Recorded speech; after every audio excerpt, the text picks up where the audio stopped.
नमस्कार। इन खबर में आपका स्वागत है। कोरोना के कहर से अभी दुनिया उबर ही रही थी कि रूस और यूक्रेन में युद्ध छिड़ गया। नतीजा ये हुआ कि रोटी महंगी हो गई, ईंधन महंगा हो गया, दुनिया त्राहि त्राहि कर उठी और अभी इससे जूझ ही रहे थे कि अमेरिका से ऐसी खबर आई कि पैरों तले ज़मीन खिसक गई। वहाँ पर दो बैंक डूब गए हैं, सिलिकॉन वैली और सिग्नेचर बैंक। इसके बाद स्वाभाविक रूप से दुनिया में तहलका मचा। आपको याद दिलाएं कि 2008 में लेहमन ब्रदर्स बैंक भी डूबा था। उसका असर पूरी दुनिया पे हुआ था। ऐसे समय में जबकि दुनिया सिमट करके ग्लोबल विलेज के रूप में हो चुकी है और एक जगह पे कोई घटना घटती है तो उसका असर दूसरे देश पर भी होता है। ये मत समझ लीजिएगा कि अमेरिका में यदि दो बैंक डूबे तो और कोई देश उससे अछूता रह जाएगा या उसका असर नहीं होगा। तय मानिएगा सब पे असर होगा और भारत पे भी असर होगा। एक्सपर्ट्स मान रहे हैं कि मई जून तक भारत पे इसका असर हो सकता है।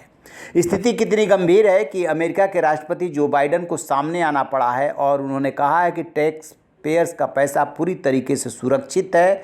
जिन्होंने भी इन दोनों बैंकों में पैसा जमा किया है वो निकाल पाएंगे, चिंता करने की कोई बात नहीं है।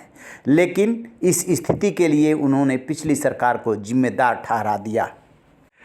इस घटना के बाद अमेरिका में इतनी घबराहट हुई कि निवेशकों और जमाकर्ताओं ने गुरुवार को बैंक से 42 अरब डॉलर निकालने की कोशिश की।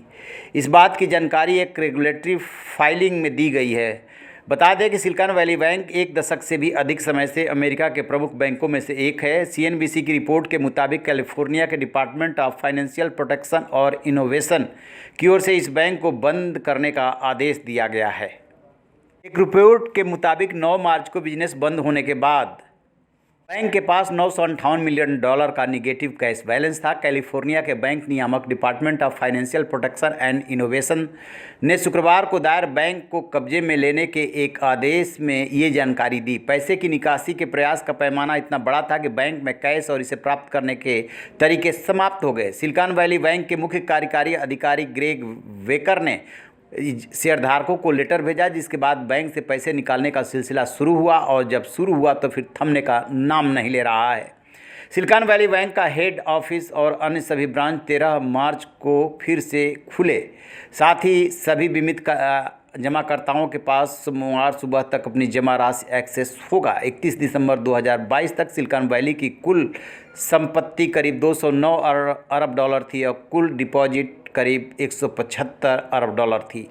अमेरिकी राष्ट्रपति जो बाइडेन ने देश के लोगों को ये आश्वस्त किया है कि सिलिकॉन वैली बैंक के बंद होने से टैक्स पेयर्स और अन्य डिपॉजिटर्स का पैसा सुरक्षित रहेगा, कोई असर नहीं होगा। जरूरत पड़ने पर वो निकाल पाएंगे। साथ में उन्होंने ये भी कहा कि उनके निर्देश पे वित्त विभाग के सचिव और राष्ट्रीय आर्थिक परिषद के निदेशक ने सिलिकॉन वैली बैंक और सिग्नेचर बैंक में समस्याओं के समाधान के लिए बैंकिंग नियामकों के साथ पूरी लगन से काम किया है।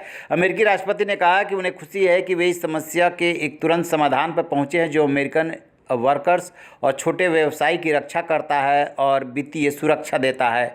अमेरिकी लोगों को ये विश्वास होना चाहिए। राष्ट्रपति ने कहा कि इसका समाधान भी हम सुनिश्चित कर रहे हैं। करदाताओं की धनराशि को जोखिम में न डाला जाए। अमेरिकी लोगों और कारोबारियों को यह विश्वास करना चाहिए कि जब उन्हें उनकी जमा पूंजी की आवश्यकता होगी तो वे उसका इस्तेमाल कर सकेंगे।